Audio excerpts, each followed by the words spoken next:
नमस्कार, मैं अरविंद कुमार। आप देख रहे हैं गौरव लाइव न्यूज।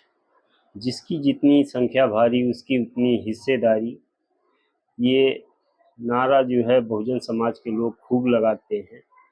और जब कहीं भी कोई कार्यक्रम होता है, कोई धरना प्रदर्शन होता है या कोई सामाजिक कार्य होता है, तो उसमें यह नारा आपको सुनाई पड़ सकता है, क्योंकि जो बहुजन समाज के लोग हैं, जो अम्बेडकराइट लोग हैं, वो इस नारे को जरूर दोहराते हैं।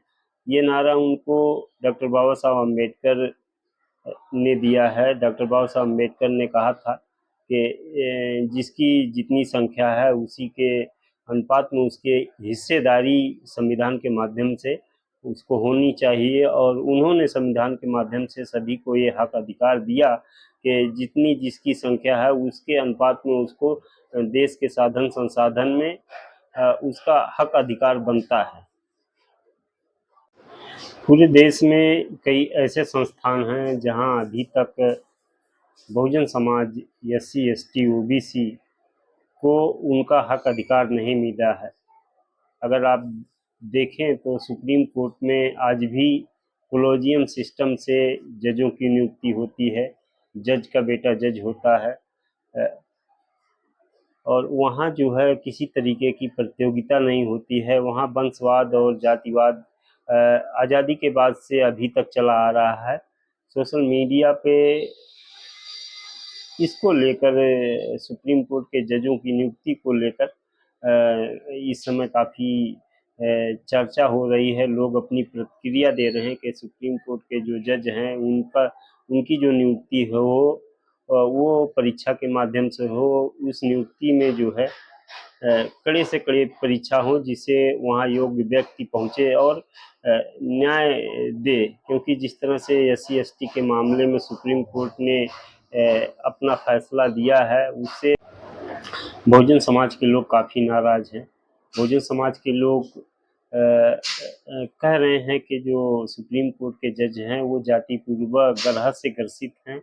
उनकी मानसिकता ठीक नहीं है, क्योंकि SC ST का जो आरक्षण है अभी तक 100% फुलफिल नहीं हो पाया है। और इसमें जो है इसमें जो है SC ST में कोटे के अंदर कोटा लाकर क्रीमी लेयर लगाना, ये जो है अन्यायपूर्ण है, न्यायपूर्ण नहीं है।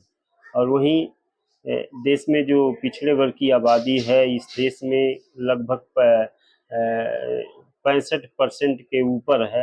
यानी 2011 का अगर आंकड़ा देखा जाए तो ये करीब 75% के आसपास है।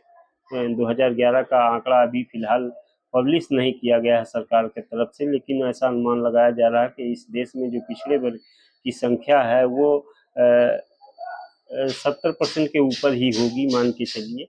लेकिन इतनी बड़ी जनसंख्या को उनका जो रिजर्वेशन है 27%, वो आज भी पूरा नहीं हो पाया है। और इसके ऊपर से सरकार ने जो है इनके ऊपर क्रीमी लेयर लगा दिया है। जो पिछड़े वर्ग के लोग हैं, आखिर कब तक अपने हक अधिकार के लिए तरसते रहेंगे। पिछड़े वर्ग से क्रीमी लेयर के विरोध में कोई बड़ा आंदोलन दिखाई नहीं दे रहा है। पिछड़े वर्ग के लोगों को हिंदुत्व के नाम पे ठगा जा रहा है। प्रधानमंत्री नरेंद्र मोदी पिछड़े वर्ग को जो है समय समय पे उनकी बातें करते हैं और खुद कहते हैं कि मैं पिछड़े वर्ग से आता हूं, लेकिन पिछड़े वर्ग के प्रधानमंत्री होने के बाद भी इस देश में पिछड़े वर्ग को जो है के ऊपर क्रीमी लेयर लगाया जाता है। और क्रीमी लेयर लगाने के बाद जो है उनके हक अधिकार शून्य कर दिए जाते हैं। तो पिछड़े वर्ग में जो है अपने अधिकारों के को लेकर कब जागृति पैदा होगी, कब पिछड़े वर्ग के लोग अपने अधिकार के लिए सड़क पर उतरेंगे, ये सबसे बड़ा सवाल है। क्योंकि अगर पिछड़े वर्ग के लोग अपने हक अधिकार के लिए सड़कों पे नहीं आते हैं और सरकार से नहीं मांग करते हैं, तो आखिर उनके आने वाली पीढ़ियों का क्या होगा। और वो जो है उनकी जो नस्लें हैं वो समस्याओं से जूझेंगी। बहुत सारी परेशानियां जो हैं उनके ऊपर आएंगी अगर पिछड़े वर्ग को संख्या के अनुपात में उनको हक अधिकार नहीं दिया जाता है। तो तमाम समस्याएं पैदा होंगी, क्योंकि ये देश जो है विभिन्न धर्मों से, विभिन्न जातियों के लोगों से बना हुआ है। यहाँ जो है किसी एक वर्ग का ये देश नहीं है।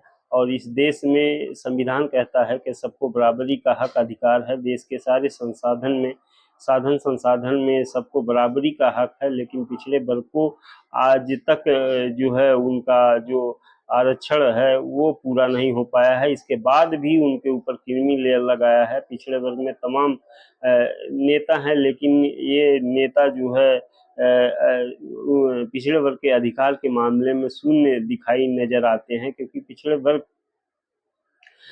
इतनी बड़ी संख्या होने के बाद भी जो है पिछड़े वर्ग के हक और अधिकार लगातार मारे जा रहे हैं।